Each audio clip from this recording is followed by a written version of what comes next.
Avec vous ce matin, chers fidèles de la métropole Notre-Dame des Dons, qui êtes là pour la messe dominicale, mais aussi pour participer à la neuvaine de l'Immaculée Conception, nous sommes en communion avec les fidèles que nous retrouvons par la Web TV du diocèse d'Avignon, qu'ils soient fraternellement et chaleureusement salués et remerciés de se joindre à notre prière et à notre méditation de la parole de Dieu.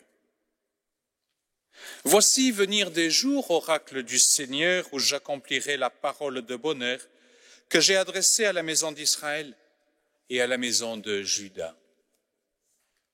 Cette parole de Dieu que nous rapporte le prophète Jérémie nous donne le sens du temps de l'Avent. Un événement extraordinaire, un événement inédit, inouï, va s'accomplir.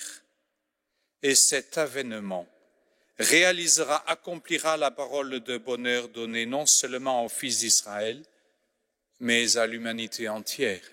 Une parole de bonheur, une promesse de vie, une bénédiction qui a été prononcée dès le premier jour de la vie, lorsque le Seigneur a béni la famille humaine et qu'il a dit « Cela est très bon ». L'avènement de Jésus le Christ dans la chair réalise et accomplit cette promesse de vie, cette promesse de bonheur, cette bénédiction, car Jésus lui-même est notre bénédiction. Et comment s'accomplit cette promesse ? En ces jours-là, poursuit le prophète Jérémie, en ce temps-là, je ferai germer pour David un germe de justice, et il exercera dans le pays le droit et la justice. Nous le savons bien. Nous en faisons l'expérience. Nous le subissons, et parfois même, nous en sommes les auteurs. L'injustice est bien le contraire du bonheur et de la vie. L'injustice économique, l'injustice sociale, mais aussi l'injustice de la maladie, l'injustice de l'accident et bien d'autres événements que nous qualifions d'injustes. Voilà ce qui fait obstacle au bonheur, voilà ce que sont les entraves à l'épanouissement de la vie. Mais par contre, dans sa justice, le Seigneur nous sauve. Dans la justice de son amour pour nous, dans la justice de sa miséricorde et de sa vérité, voilà que le Seigneur nous propose le salut. Et Jérusalem sera appelée le Seigneur est notre justice, nous dit le prophète Jérémie. L'Église, qui est la Jérusalem nouvelle, est appelée à porter et à honorer cette désignation. Le Seigneur est notre justice. Et il est notre justice parce qu'en tant que Père, il nous ajuste à sa divinité en nous adoptant comme ses filles et ses fils très aimés. Cette justice du Seigneur, la Vierge Marie elle-même lui a donné chair en disant oui à l'ange Gabriel le jour de l'Annonciation. Et lorsque Jésus nous exhorte à prier en tout temps, comment ne pas trouver en la personne de la Vierge Marie une école de prière ?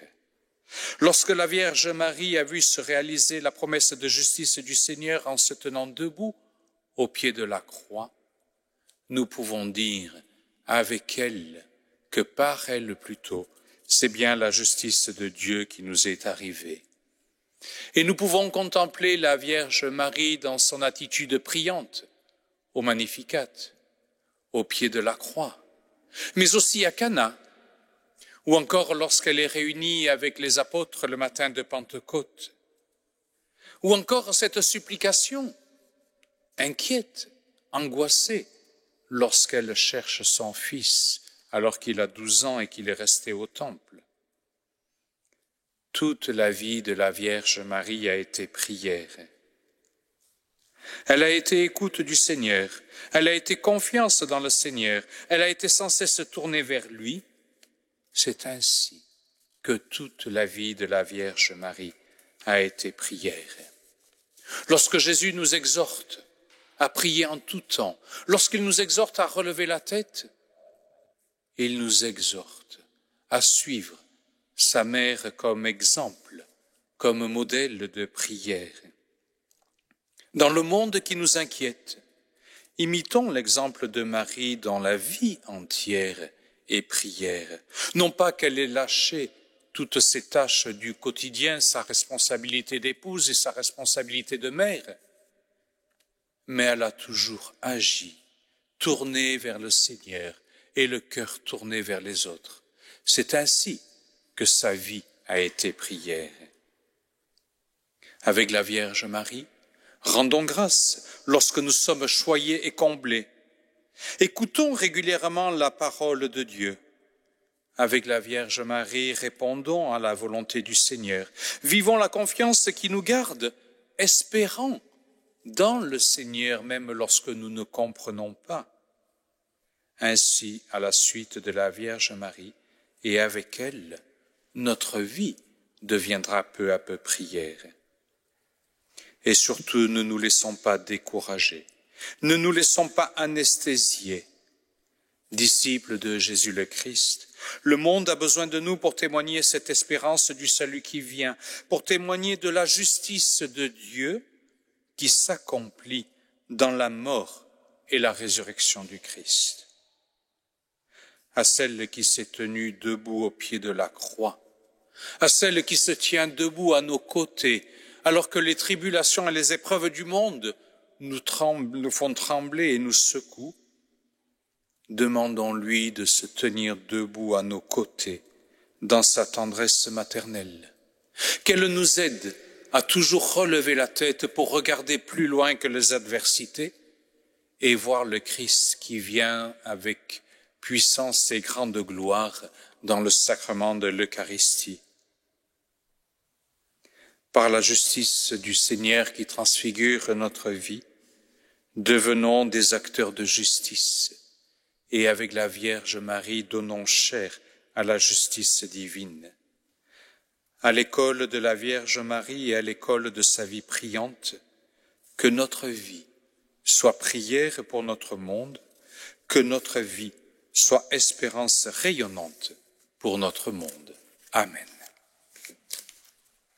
Ensemble, nous pouvons nous tourner vers Marie et lui dire « Vierge Marie, Sainte Mère de Dieu, comme autrefois vous avez fait jaillir la source Massabielle, par votre intercession maternelle, faites jaillir du cœur de votre divin Fils le don de Dieu, l'Esprit Saint, et répandez-le sur chacun de vos enfants.